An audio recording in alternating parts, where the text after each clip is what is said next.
Você sente que há algo errado na maneira como sua vida acontece, mesmo quando tudo parece certo por fora. É como caminhar dentro de um nevoeiro que nunca se dissipa. Você acorda, cumpre tarefas, segue rotinas, mas lá no fundo existe uma pergunta silenciosa. Em que momento você deixou de ser alguém que escolhe e se tornou alguém que apenas continua? Nietzsche acreditava que essa sensação não é fraqueza. É um chamado. Um sinal de que você se afastou da própria vontade e se aproximou demais das expectativas que o mundo impôs sobre você. A maior parte das pessoas vive assim, numa espécie de transe, buscando aprovação, estabilidade, direção, mas sem perceber que a direção nunca veio de dentro. Quando você tenta se convencer de que está no caminho certo apenas porque todos seguem por ele, surge essa inquietação que insiste em retornar. É o seu eu verdadeiro tentando romper o silêncio. E só quando você encara essa tensão com honestidade é que algo realmente começa. Você não se perdeu de uma vez. Não houve uma grande queda, uma decisão desastrosa ou um dia específico marcado no calendário. A perda de si aconteceu devagar, quase imperceptível. Primeiro você abriu mão de pequenas preferências para evitar conflitos. Depois começou a aceitar escolhas que não tinham sua assinatura, apenas para não parecer diferente. Aos poucos, foi deixando que outras vozes substituíssem a sua. Quando percebeu, já não sabia mais distinguir o que desejava do que esperavam que você desejasse.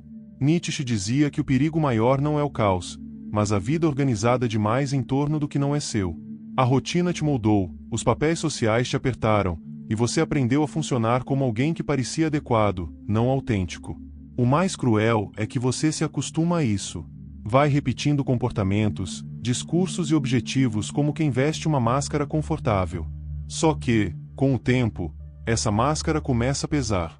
A sensação de estar perdido nasce exatamente dessa distância entre o que você vive e o que você realmente é.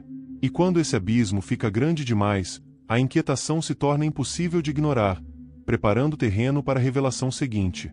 Você vive acreditando que está tomando decisões próprias, mas grande parte do que chama de identidade é apenas um papel aprendido. Nietzsche afirmava que o ser humano se esconde atrás de máscaras não por maldade, mas por medo. Medo de desagradar, de falhar, de assumir a própria força.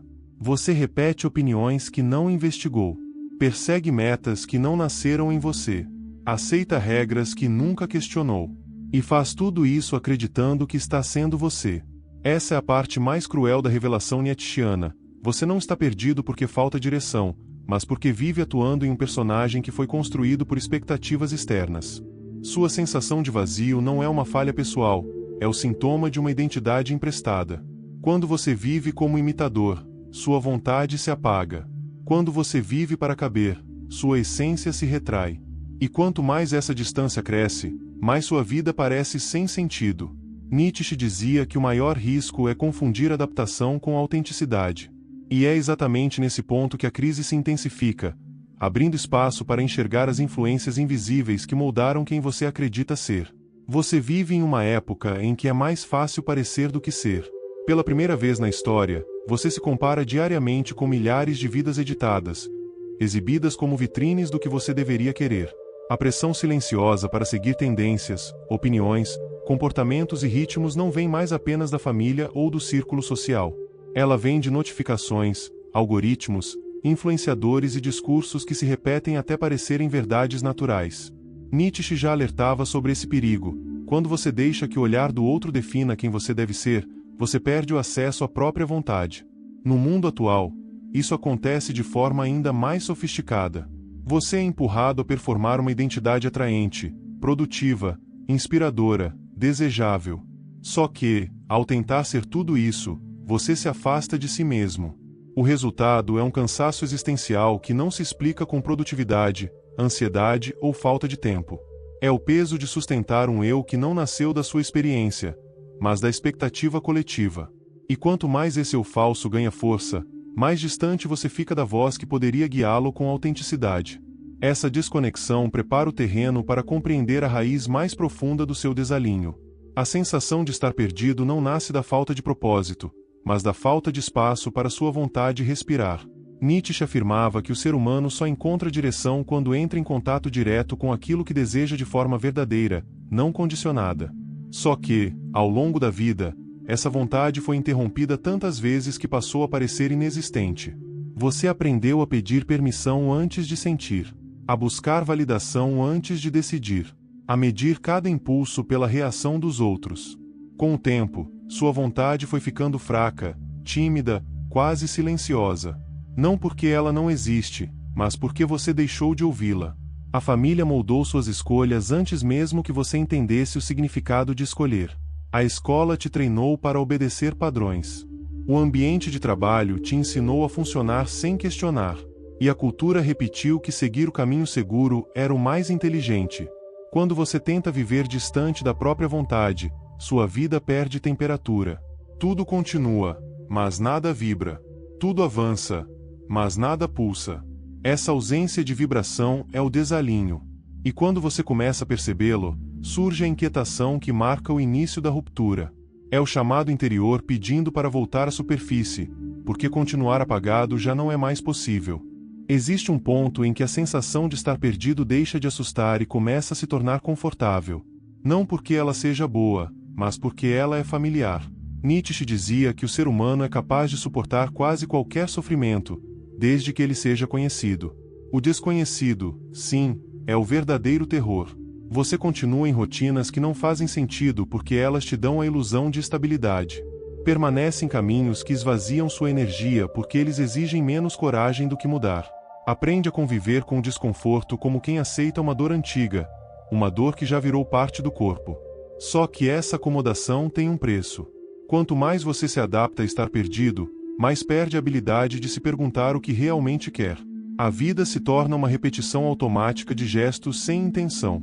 Você age, mas não escolhe. Você continua, mas não se reconhece. A crueldade desse hábito é simples. Ele te convence de que não há alternativa. E quando você acredita nisso, abandona o movimento mais vital da existência humana, que é o impulso de se transformar. A acomodação é o sono da vontade. E é desse sono que você precisa despertar, porque é nele que a sua vida real permanece presa. Existe um ponto em que permanecer adormecido já não é possível. Quando a inquietação ultrapassa o limite do suportável, algo dentro de você começa a se mover de forma silenciosa, mas decisiva. Nietzsche chamava esse momento de ruptura interior. Não é um gesto grandioso, nem uma mudança visível aos olhos dos outros. É um rompimento íntimo com tudo aquilo que você aceitou sem questionar. A revolta que Nietzsche propunha não é contra o mundo, mas contra as versões de você que foram impostas pela vida. Romper não significa destruir sua história, e sim desalojar tudo aquilo que não nasceu da sua vontade. A revolta interior é a recusa tranquila de continuar sendo quem você nunca foi. É quando você começa a desconfiar das expectativas que antes seguia automaticamente. Quando percebe que pode escolher a própria direção mesmo sem saber o destino. Quando entende que a autenticidade não depende de aplauso. Essa virada é desconfortável, mas libertadora. Cada escolha pequena que rompe um padrão antigo fortalece sua identidade real. É o início de uma reconstrução que ninguém pode fazer no seu lugar. E é nesse espaço recém-aberto que sua verdadeira vontade começa a reaparecer. Quando você começa a se afastar das máscaras e se aproximar de si mesmo, 3 sinais aparecem com força suficiente para incomodar, mas também para revelar que algo está mudando por dentro. O primeiro sinal é um desconforto persistente com rotinas que antes pareciam aceitáveis. Não é preguiça, é percepção. Você começa a notar que vive num piloto automático que não combina com quem você está se tornando. O segundo sinal é uma raiva silenciosa contra expectativas externas. Não uma explosão, mas uma irritação sutil que surge sempre que você tenta seguir um caminho que não é seu. Essa raiva não é negativa. É a defesa natural da sua identidade tentando recuperar espaço. O terceiro sinal é a sensação de que algo em você está prestes a romper. Uma tensão interna que não encontra palavras, mas que insiste em se manifestar. É como se você estivesse vivendo no limite entre quem foi e quem pode ser. Nietzsche dizia que esse limiar é o ponto mais fértil do espírito humano. Esses sinais indicam que sua vontade real não morreu. Ela apenas esperou o momento em que você estivesse disposto a ouvi-la. E é desse despertar que nasce o início do seu caminho verdadeiro. O retorno ao seu próprio eixo não acontece por iluminação repentina, e sim por uma decisão simples: recusar o que enfraquece sua identidade e assumir o que fortalece sua vontade. Nietzsche acreditava que a vida com sentido nasce quando você deixa de buscar direção no olhar dos outros e começa a construí-la a partir da própria experiência. Isso exige sinceridade radical. Você precisa olhar para a própria vida e distinguir o que ainda vibra do que já morreu. Precisa abandonar metas herdadas e resgatar desejos que você deixou adormecer. Precisa trocar aprovação por autenticidade. O caminho de volta a si mesmo não é confortável, mas é o único que devolve profundidade ao seu existir. Quando você se compromete com essa reconstrução, percebe que nunca esteve realmente perdido. Você estava distante da própria vontade, e agora ela volta a se manifestar com clareza. Cada ato alinhado com sua verdade se torna uma afirmação silenciosa de quem você escolhe ser. Esse é o ponto final da confusão e o ponto inicial da sua vida real. Nietzsche diria que, a partir daqui, você deixa de ser um imitador e passa a ser o criador do próprio destino. Inscreva-se agora e continue essa jornada de autoconhecimento. Cada novo vídeo é um passo para recuperar quem você realmente é.